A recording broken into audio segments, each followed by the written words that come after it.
Hello everyone and welcome to Whatculture. I'm Josh, joined today by Ewan Patterson. Say hello, Ewan. Hello. Because the latest trailer for WandaVision has just dropped alongside a confirmed release date of December 2020. So this is going to be the first Marvel Studios Disney Plus show we're going to get our hands on. And to be honest, Ewan, from the trailer, I am incredibly excited, but also incredibly confused because I don't fully understand just what I am seeing. And I'm hoping you have some theories or some deeper insight to fully explain what is going on between this great mishmash of retro sitcom stylings and genuine MCU epic, as Kevin Feige has described it. Because this is the first trailer, correct me if I'm wrong, that we've seen a reality outside of the sitcom framing.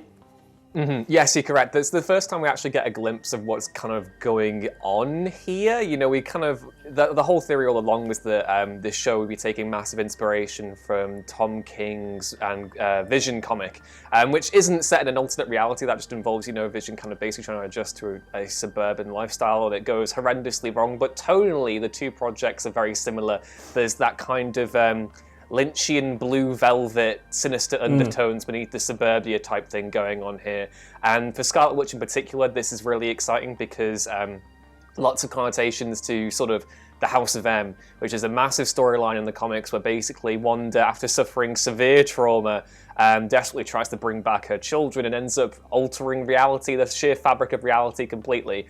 And this trailer actually has a very, very sneaky reference to House of M when she's actually pouring a delicious bottle of red, I think it is. And it's called the Maison, I found my notes here, the Maison du Mépris, which translates to House of Contempt, which again is very kind of unnerving. But obviously, you know, House of M, a pretty clear-cut thing there that, you know, the reality altering stuff is going on. My main theory at the moment is whether or not she has literally altered the entirety of reality, a la kind of House of M as it was in the comics, because that basically, when that event was ongoing, everything took place in the House of M continuity. I am curious to see whether or not she's basically mentally altered the fabric of reality in like one suburban setting, or maybe she has done it to everything going on, because obviously we have Monica Rambeau come into play later on in the trailer, and it's difficult to tell whether she's getting blasted out of the reality or getting blasted into it, you know. So I'm curious to see what is kind of going on there and how this ties into Captain Marvel too, how this ties into Doctor Strange, the Multiverse of Madness, because we know Scarlet Witch is going to have a big role in that as well. Yeah. And tonally, just really unnerving, but also really cool, and I'm loving how much fun they're having with the classic costumes and the iconography and the comic book history of those two characters as a couple.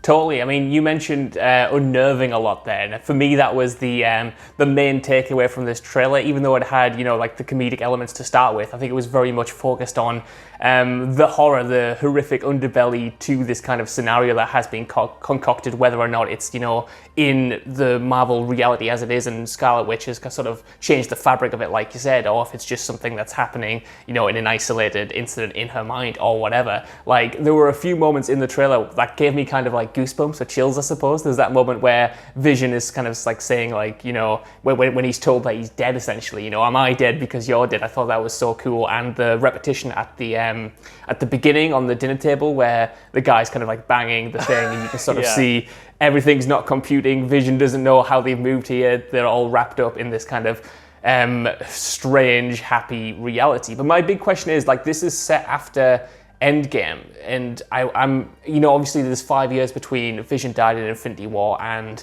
that movie, you know what I mean? Like, Scarlet Witch kind of like processing this grief and trauma. I wonder what is going to be sort of perhaps, you know, like the trigger to have this kind of like grief or trauma or repressed, like, well, grief, I suppose, again, like sort of like come to the like, I don't know, boil over, I suppose. Like, what is going to be that moment that kind of like tips it over the edge? Yeah, that's an interesting question, actually, because you would think that, you know, the 5-year time gap between Infinity War and Endgame would be the ideal, you know, the fertile ground to really kind of explore and work through these emotions. But, you know, obviously she got snapped out Infinity War there, so that obviously wouldn't be possible. But, you know, in terms of, you know, her coming back at Endgame and really processing everything that has happened, it's such an interesting thing for me to kind of unpack, because if you're going to look for specific triggers, I think maybe just, sometimes trauma is strange in that it doesn't always immediately kind of, come home to roost. Sometimes you won't process things properly, and then something, months later on, an event may happen that triggers you to go into a different way of processing the death. So in terms of that, I have no idea what specific moment's really going to push Wanda into this area. But I imagine, Endgame, despite its rather, it was quite a heroic ending. It was quite emotionally uplifting, despite, the losses that were suffered. There is a lot of stuff to unpack there in terms of loss, death, adjustment, and, for Scarlet Witch in particular, all sorts of things could happen to really bring that about. And again, I'm curious to see if maybe it's something to do with the fact that they're still trying to keep the Avengers going, and maybe she doesn't feel like she's up to it, given that Vision has died, and everyone else has come back. Actually, that's a good point. Everyone else came back, but Vision didn't, because he got killed in a different way. So that is something really I wonder if she's going to see everyone enjoying their happy lives together. Clint Barton gets his family back. You could see them talking at the funeral, actually, in Endgame, but Scarlet Witch doesn't get her family. So I think maybe there's an element of upset there, that she can't believe everyone else who died has returned, but her love didn't. He didn't get that chance. So that's something that's something I just realized there, and that's going to be really cool to look at. I totally love that. And, I don't want the MCU to be this kind of big morbid thing, but I also want them to deal with the consequences of Endgame and Infinity War. You know what I mean? That is such a huge, world-shifting event, both literally and figuratively, for the characters. And I felt even though I thought Spider-Man Far From Home did a really good job of focusing on the aftermath of Tony's death, the snap itself was kind of weirdly joked away, and I don't think every single one of these movies should be this kind of big, deep character dive into grief or trauma of this 5-year period. But like you said, Scarlet Witch, Wanda is a very specific case, because she didn't get her family back, and that's what I've just sort of realized now. She can't just kind of snap back into reality and go back to normal. And if these Disney Plus shows kind of give us this ground to properly explore, more intimately the effects of the snap on these characters, not only Wanda and Vision, but also like Bucky and stuff. You know what I mean? Dealing with, even though Cap wasn't snapped out, Cap's out of the picture. How do we deal with these losses? How do we deal with these holes in our world that used to be so intrinsic to how these people perceive themselves and everything around them? I mean, that's the wider ramifications. Just kind of on a pure filmmaking level, I want to kind of praise this trailer, because I did sort of, I think they've managed to nail the tone, even in this 1:30 teaser, between the classic, comedic elements that they're trying to nail, and also this kind of sinister underbelly. I thought that, even though I expected quite a lot from the Disney Plus shows, it felt like it had a real polish to it. It looks like it's got a real, production value behind it, even though we already knew that these shows are going to have, ridiculous budgets and stuff. I thought it didn't look like this is going to sound really bad, but it didn't look like a conventional TV show. It looked like a Marvel movie. It looked like a trailer for a Marvel movie, essentially, a strange, weird, but ultimately it looks like it's in that universe.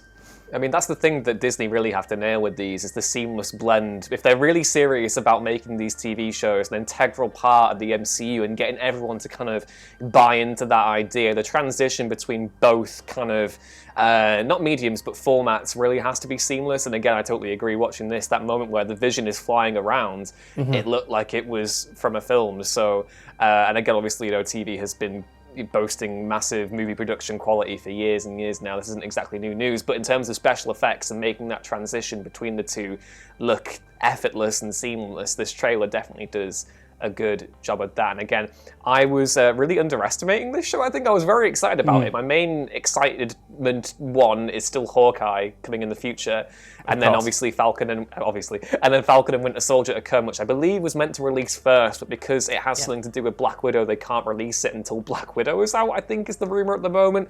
So interesting. Again, I'm curious to see how this all ties in. People will love it or hate it, given, whether or not you need to buy into a TV show to then get the most out of the next film or whatever. but by all accounts, and this is pretty cool given Scarlet Witch I think is one of the most interesting Marvel characters, and certainly I think maybe one of the more underrated ones in terms of the MCU. I think this trailer does a good job of reiterating her place in the universe, and given what we know so far of both how this show will tie into Captain Marvel 2 and the new Doctor Strange film, I'm very excited to see what they do with the character here, and it's definitely something to keep an eye on going forward.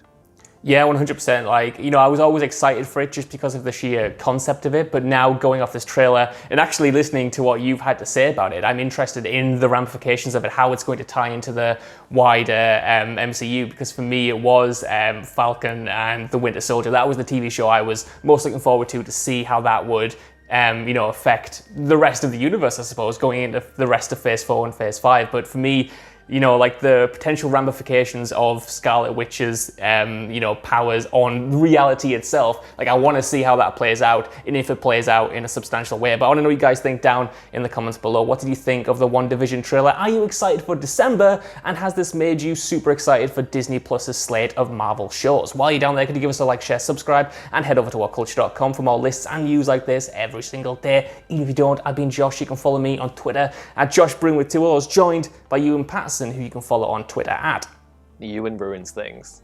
We will see you soon. Bye. Bye.